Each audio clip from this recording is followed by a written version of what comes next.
好，今天最后一个行程就是要在伦敦塔旁的码头搭船游泰晤士河，那边有2个码头，千万不要跑错喽。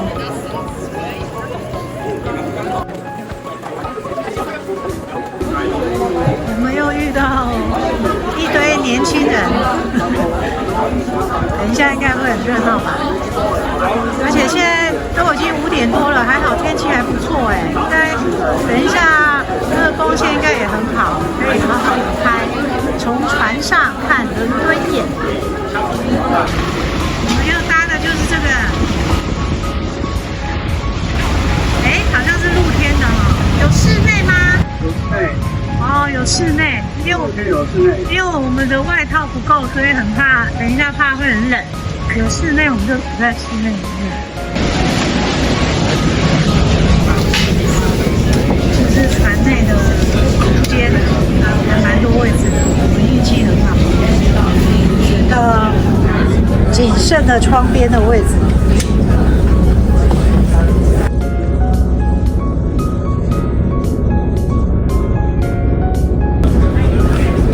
所以仅剩的就是刚刚我们这边啦，然后前面有贩卖部。如果想要喝饮料的话，那我搭船是很容易晕的，所以应该没有考虑要吃东西，喝点水就好。On board the Millennium of Peace for your journey today up to Westminster. We will be arriving at Westminster in the next 30 minutes, and the boat that you're on today is fully equipped with life rings, life rafts, and life jackets. Now, in the very unlikely event of an emergency today, good luck to each and every one of you. You will be absolutely fine, ladies and gentlemen, because myself and my friend driving the boat behind me, we are Thames watermen. We are fully trained to deal with any emergency. We do have toilets downstairs at the back of the boat for your convenience, and we've also got a fully licensed bar. Now at the moment, ladies and gentlemen, we are going the wrong way. Don't be alarmed. We've just got to get out of the way for the moment, because if you look behind you there, you can see that boat coming towards us, the tug and the barge there.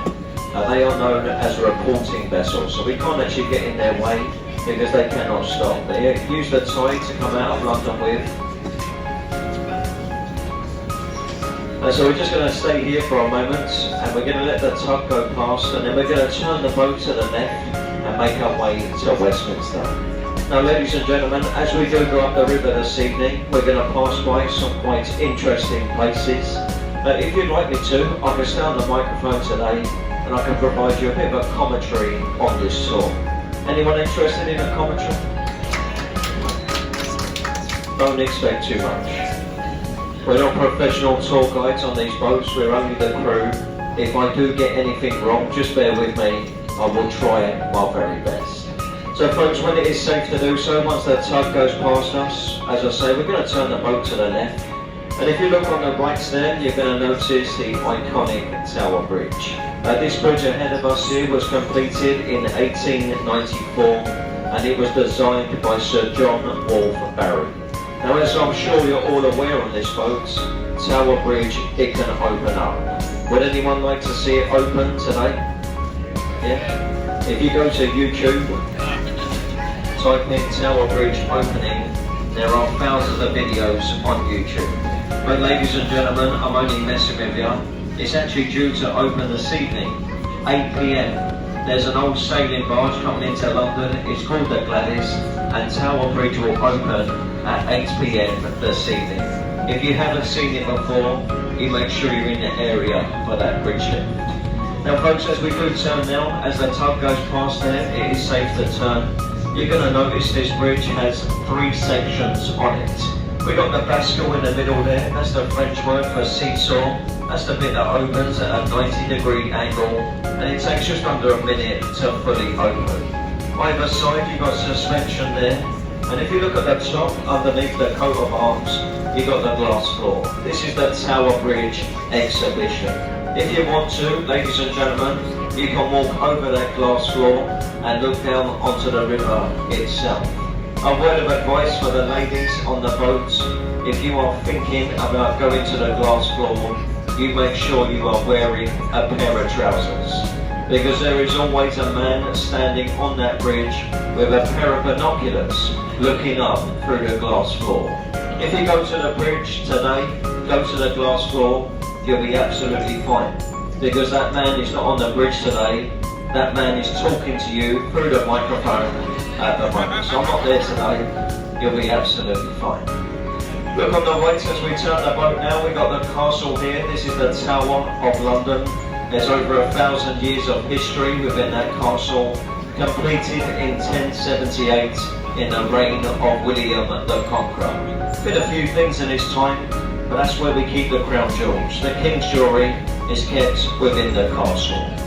Look here to the left hand side, we've got the warship now. This is the HMS Belfast. The Belfast was built in Northern Ireland in the Harland and Wolff dockyard.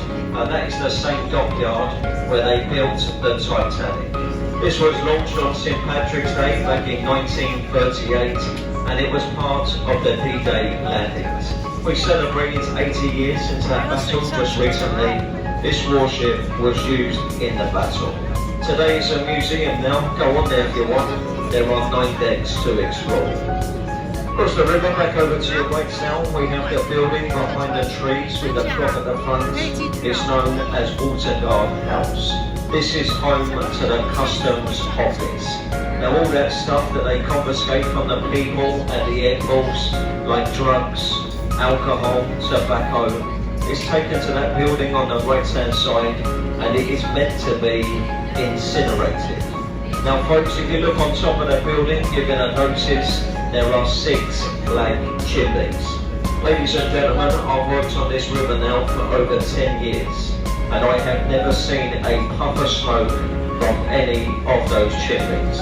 We always hear regularly that their Christmas parties, they are absolutely spectacular. So that's the Customs Office on the right. Look up here to the left hand side, you can see the tallest building in Western Europe, and that's the Shard of Glass. The Shard of Glass is over 1,000 feet tall. It was designed by an Italian man, Renzo Piano. Within the Shard of Glass you do have restaurants, you've got bars, you've also got the 5-star Shangri-La Hotel, and on the 72nd floor there is a viewing platform. Ironically, it's called a view, and from there you can see 40 miles in all directions. Any Americans on the boat, you might know the story of London Bridge ahead of us here. This is the 5th London Bridge to stand here over 2,000 years. The one before this, the 4th one, it was sinking into the Thames mud. They took it down bit by bit, and stone by stone, they sold it to an American man. His name was Robert McCulloch. What he done with the bridge is he took it over to America. He had it rebuilt over Lake Havasu in Arizona. And that's where it is today, over Lake Havasu. To the left hand side as we come through the bridge, you can see the pirate ship in the dock there. The pirate ship is called the Golden Hind. Sir Francis Drake's flagship vessel, the first Englishman to sail a boat around the world. This one that you see to the left is in fully working order, and that's been sailed twice around the world. So the pirate ship there is called the Golden Hind. Now for the adults on the boat, if you look to the right, just underneath the next bridge, you're going to notice a glass box. That glass box there is a luxury health and relaxation spa. When the architect built the spa, he put it under the bridge because he thought no one could see into that spa. He did forget about these boats, which go up and down this river every 5 minutes. Now sometimes when we look into the spa, we do see half-naked people. Now some days the views, they are very good. Some days we wish we never looked, and other days we go round in circles. Ladies and gentlemen, you can go up there and have a look over London. The only thing is though, you've got to point to that platform. There are 527 steps, but the views, they are well worth the walk. In front of us here are the Blackfriars bridges, the lowest bridges that we go through today. The first one that we're approaching now, the took up place for and they turned it into the first railway station They go over the River Thames. So that means the platforms, they are above us. It was all done for the Olympics back in 2012. 我看到伦敦眼了。 Is where they truly flow. 从船上看，好远哦。我觉得还是从那个摩天轮往下看，视野比较好。因为这边看其实还是会遮到。然后到大笨钟的方向是逆光啊，应该拍不出来哦。开过去应该就看得到。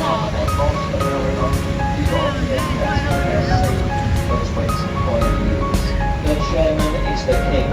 King Charles III is in charge of that ship. To the left now, you have this concrete building there. It's got the electrical sign at the front. This is the country's Royal National Theatre. Most people think the building is a multi-storey car park. Not a car park, ladies and gentlemen. This is our National Theatre.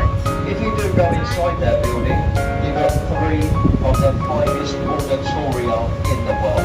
The largest one is the Olivier. It holds 1,500 people, and they named it after the actor and the founder, Sir Laurence Olivier. Ahead of us here we have Waterloo Bridge. This bridge was built by women during the Second World War. The men were very busy, they were out fighting for the king and the country. So an 80% female workforce, they built Waterloo Bridge. Now this is the only bridge here on the River Thames to be finished on time and also under budget. So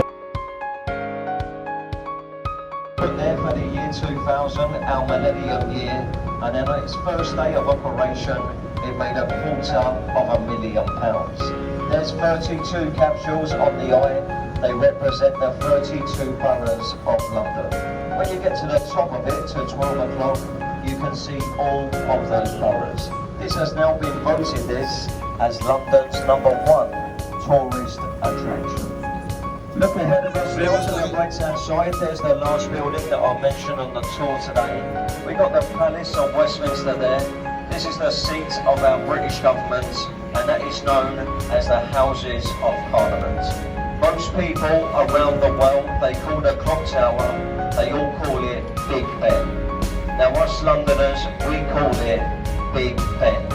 But the official name of the clock tower is the Queen Elizabeth Tower. The reason we all call it Big Ben, that's merely a nickname for the 13.5-ton bell housed within inside the tower. The bell chimes on the hour and the hour only. So you cannot see Big Ben, you only hear it. Now folks, they named it after the man in charge of the construction of the building. His name was Benjamin Hall. Benjamin Hall stood about 5 foot tall. He was also 5 foot round.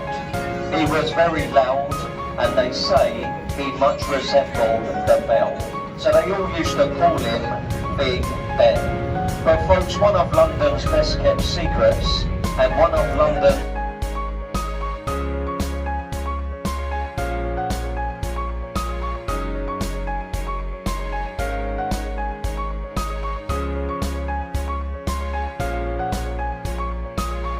不一定要在船上吃下午茶，坐船听导览看两边的风景，就是美好的午后时光。